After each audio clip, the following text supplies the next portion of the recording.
Good evening, everyone, and welcome again to the Debra Show. I am Deborah, and returning for part two of Pussy is Common and Virtue is Rare is my esteemed and most loving guest, intelligent, Anthony Crawford Jr. Anthony, I want you to once again give us just a little bit of your background, where you transplanted from, et cetera, et cetera, et cetera. And then we're going to move right on into the recap of Pussy in Common and et cetera. You know how the flow goes. So let us go and go with your flow. First and foremost, Oracle, thank you for allowing me to come back on the show. Part one was so powerful and so meaningful that I'm grateful that we're able to get back on and do a part two, just so our viewers could get some healing, just so our viewers can get some understanding, some knowledge, some background, and just all our love through this podcast. But once again, my name is Anthony Crawford. My stage name is Proverb. You might as well call that my artist name. I'm from Los Angeles, California. I came to Oklahoma in the fall of 2007 to attend Langston University. I graduated in 2012 and decided to stay out here and learn how to become a man. I'm an English teacher at Millwood High School. I am a poet. I'm a co-host at Dope Poetry Night. It happens every Wednesday night at the ICB Center. I am an author. I have a book on Amazon called Black Paint. I'm a screenwriter. I'm an actor. I'm an executive director. I do it all. Thank you for that, Oracle. Thank you. And I'm just grateful to be here. We definitely appreciate you for that. When I sent you the topic, you politely and intelligently provided the menu. Yeah. And run us through it. You remember? I got it memorized. Yeah, most definitely. We said we were going to talk about societal issues, rape, molestation, predators, energy, Pornography. pornography. Yeah, we hit a lot of stuff. Yes, we did. Probably more than we even put on the menu. Yes, we did. And a lot of that information, I want to thank you again, was information that was geared toward the youth, because you and I both know that they are our last great line of defense and renewal and continuation for our culture in all of its diversity. So that information that you came out with was very, I want to say it was very paramount, very essential and much needed for the youth, especially the youth that you deal with. I love mentioning them, the young living legends and the young kings, them young kings. I'm so proud that we have you and others like yourself in that organization. Tell us a little bit about that. Okay. The Young Living Legends, YLL, they are a group of youngsters out here in Oklahoma City from various parts of the city, from various sides, who all came together, and decided, hey, we're gonna leave a legacy. We're gonna grow in this music, and we're gonna see where it takes us. The Young Kings, the shout out to the Crowley Foundation. That's our goal, is to build up young men, turning them into young kings, so they can be able to maneuver through society. And we do a plethora of things with them throughout the community out in Colorado. They're stationed out in Dallas now. We're in Texas, and now we're trying to bring it to Oklahoma. So be on the lookout for that. Great. That's excellent. So do you get to have these types of discussions with them? So because you mentioned the term maneuver, and they definitely, our men need to know how to maneuver when dealing with the sacred feminine or the feminine, especially the ones that they got today that they dealing with these flutters. But you know what, Anthony, side note real quick, I started thinking to myself today, who inspired black women of today, young and I guess my age as well, Yeah.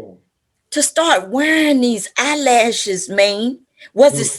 Snapchat allowing them to dress themselves up like animals and filters? And who did it, Anthony? Whoever did it, they need to take that back.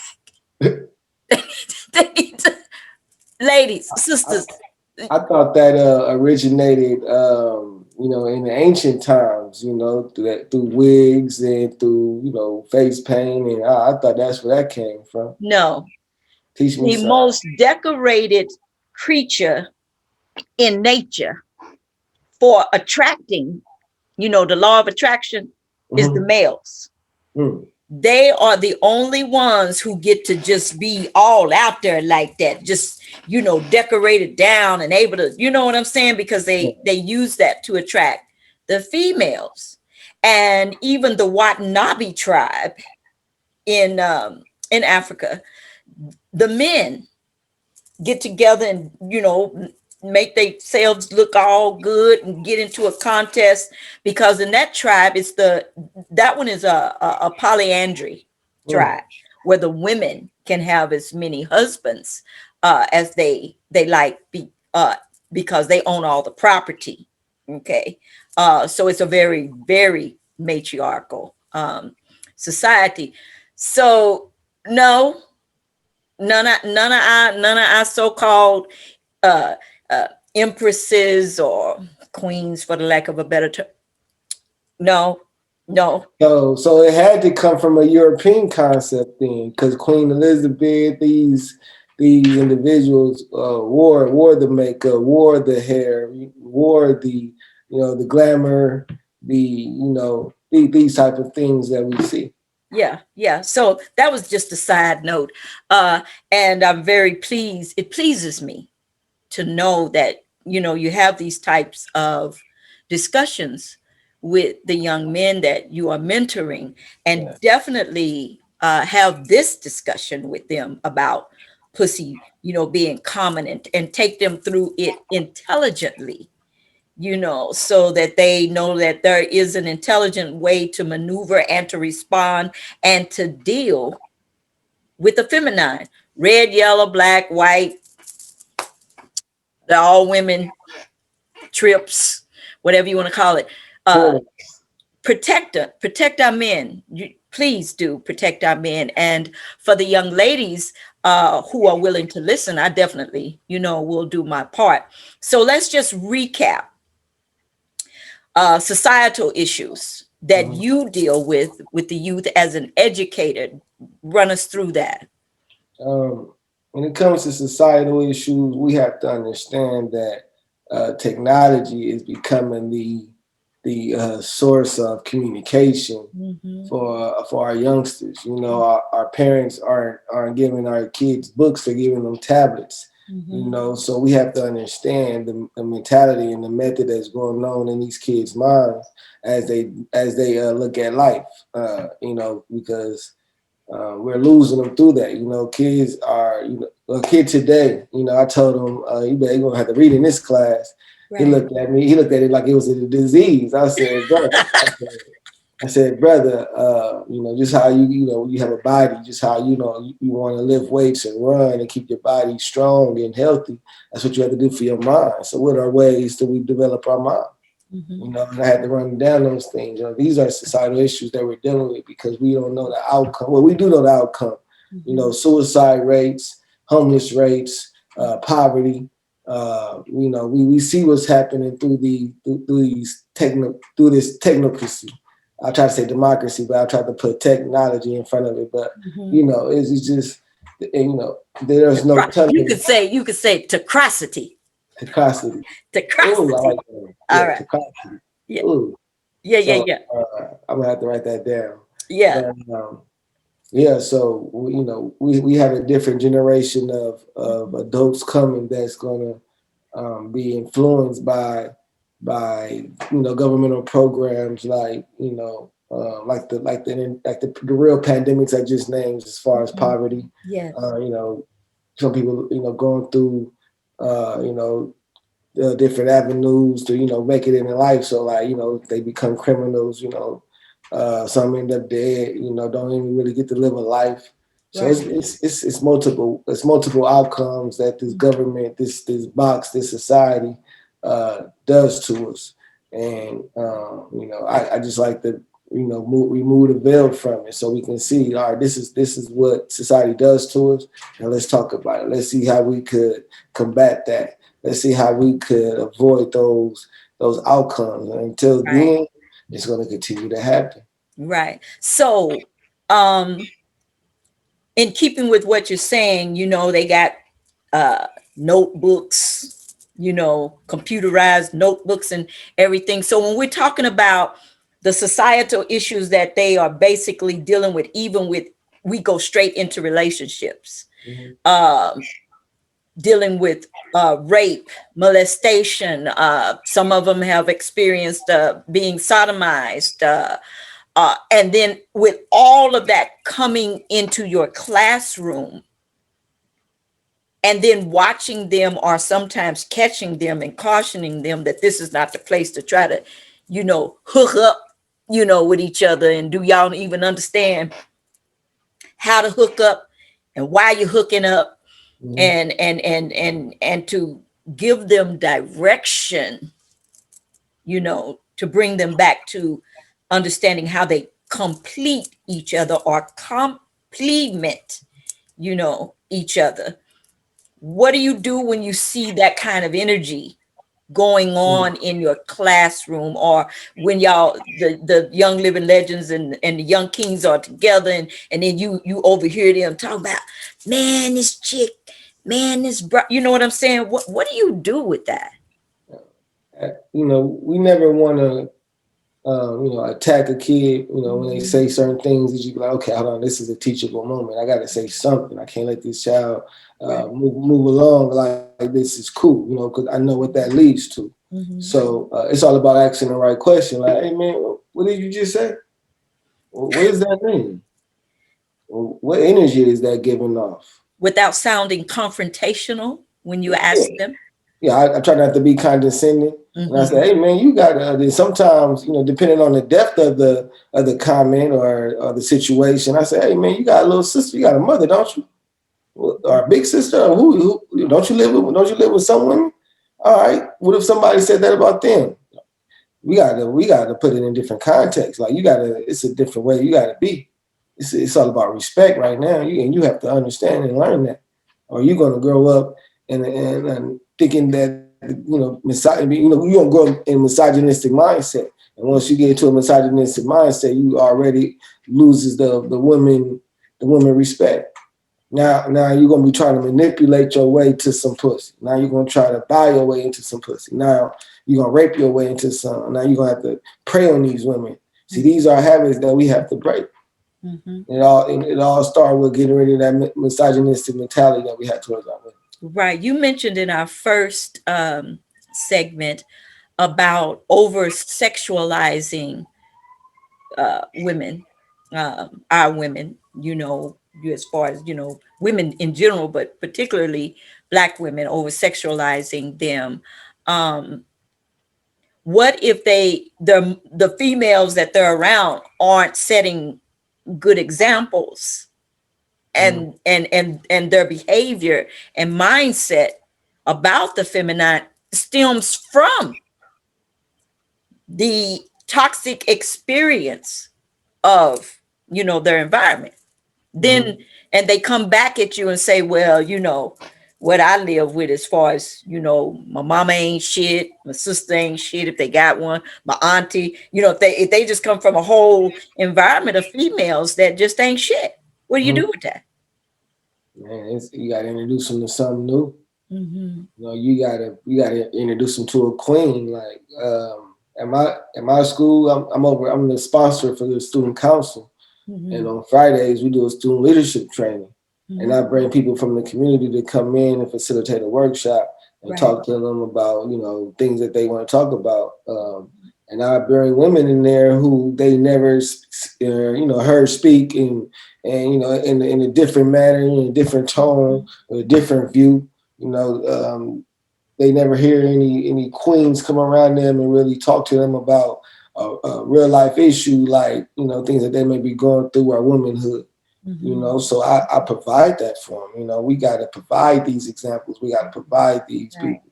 We got to provide these sources. Mm-hmm. You know, and that's what, the Crowley Foundation. That's what the YLL. That's what I'm about. That's what the people that I'm around are about. So Mm-hmm. that's what we're trying to build. Mm-hmm. Mm-hmm. Well, I know you, and knowing you, I know that you approach it very intelligently, and I see how the youth in the community react toward you. They love you. You know, I've seen the respect that you command from both the young men and the young ladies, because I've, experienced being in, coming and being able to participate in one of your workshops, and they definitely respect. So, Mr. Crawford, I'm grateful. even when you smile and they kind of like, oh, Yeah. So I know you're doing an excellent job with that, and I want to encourage you to continue. I'm pretty sure that those that were exposed to our topic and the title, I don't know where their minds went, because it's a very provocative title, and a topic for discussion. Pussy is common. Okay, so I'm sure you're going to school them over all of what the commonalities are about, and how they range in the variety, and give them the clarity that they need to understand what is meant by pussy being common, and not in a degrading manner to the feminine or to young ladies, but in a more uplifting manner that should, and I'm sure this is where a feminine would come in to help with the Yeah. chastity part of. So now we're just going to go ahead on, because I don't have you long before you get, woo, somebody must love me, because to get you to slow down Yeah. for the second time, you know. So now we want to go ahead and move into the virtue is rare, and to jump it off, I just want to do the etymology on virtue. Okay, if you just allow me to do that. Um, so virtue, and this is coming from the online etymology dictionary, um, around the 1200s, virtu, because see, we need to begin to understand this language that we're using, since it's not our own, how they used it. See, not what it's trended into, but where it started before what it trended into. Moral life and conduct, a particular moral excellence, and that is from an Anglo-French and an Old French vertu, force, strength, vigor, moral strength, qualities, abilities. 10th century in Old French from Latin virtutum and the nominative virtutus, um, moral strength, high character, goodness, manliness, valor, bravery, courage in war, excellence, worth, from vir, man. So see, even the very first part of the word virtue, it not dealing with women, it dealing with men. Mm. vir, man, from pi root wiro, man. Um, Especially now when we deal with the women, we're talking about chastity, sexual purity, and this didn't start until the 1590s. The phrase by virtue is in the early 13th century, preserves an alternative Middle English sense of efficacy. The Wycliffe Bible has virtue, where the King James Version uses power. The seven cardinal virtues, early 14th century, were divided into the natural, justice, prudence, temperance, fortitude. And the theological was divided into hope, faith, and charity. to make a virtue of a necessity is late 14th century. We talking about translates. Um, Grateful and thankful, brother Mind Ascension. How are you? Grateful and thankful, as you already stated, divine astronomical auntie. I had to check the time and make sure. Peace, my good brother. I had to Peace, brother. slide the Peace, brother. screen so I could see the brother. Peace, my good brother. Peace, Yes, yes, brother. yes. Yes, Peace. I want to introduce you to Anthony Crawford Jr. Anthony, this is brother Mind Ascension. He's hailing from New York. Okay. It's an honor to meet you, my brother. Peace, brother. Peace. Likewise, brother. Likewise. Yes, we were just going over the etymology of the word virtue. I only have Anthony till 7 o'clock, and maybe shorter than that, depending on how quick we get done with this. And I'm so glad that and appreciative, nephew, that you've chimed in. I also refer to Anthony as my scriptures, as well as I refer to you as my divine nephew. So, and I'm sure that the two of you, pure intelligence, mind is all, can bring some more info. We've moved into the virtue is rare. You know, the first part was pussy is common. We've dealt with that in the etymologies and societal, and we've been dealing with that. Anthony is an educator. He's an educator, director, author of this book. Love it. Um, he's a mentor for young men, young living legends, and the young kings here in Oklahoma City, and they've been branching out. So before we move on, Anthony, tell Mind Ascension some things about yourself, and then I'll get back to wrapping up this virtue etymology. One of my favorite things about me, man, I'm from Los Angeles, California. Came out to Oklahoma, and I came out here to go to college, kind of get away from LA, and kind of like start my own legacy, and learn how to become a man. Most definitely that. And I just got into the artistic scene because I've been writing since I was 8 years old. I do film, I do poetry, I do music too. So I'm kind of like the jack of all trades, brother. But my biggest thing, man, is to try to make a change. Try to do something for our youth, to try to, give them a different light, show them a different picture. Because like Oracle always says, they're our last line of hope. So if we don't teach them, then our future is not so bright. Yes, exactly. So Absolutely. And let me just say, you definitely ain't trying, brother. You're doing. Yes, sir. So let's change that word immediately, because everything you just stated has been done by you. So you ain't trying, brother. You're definitely doing, and you're doing a lot. And that's definitely a beautiful, great, amazing thing to see, man, with a black man today, especially. Yeah, so, thanks for holding me accountable, brother. Thanks for holding me accountable. Oh, absolutely, that's brother. How I know I'm around the right people. That's how I know I'm around the right people. Yeah. It's what we're supposed to do as men, man. It's what's supposed to do immediately. Yeah. And honestly, and he does, Mind Ascension, he does an outstanding job, not only with the young black men here, the youth here, also the young ladies. So he's very well recognized in the community as an activist, which is another thing he needs to start making sure everyone knows. He's a public speaker, a lecturer, an activist. The brother he's just, and it's hard to get him to slow down. So to have him again 2 times for part 1 and part 2 is phenomenal, because he's hard to pin down. So now I want to get back to doing the etymology on virtue. And I was going over this part. VIR is man. Men refers to men, not women, initially.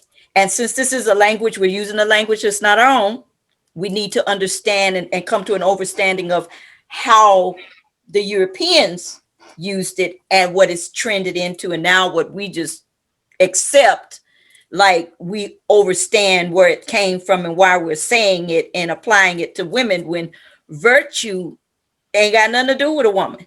Vir, V-I-R, vir, that's men. They're talking about the valor. You know, so well, it's funny because even the word which became a slang, pussy, if you go behind and deeper, it's actually related to the sheath.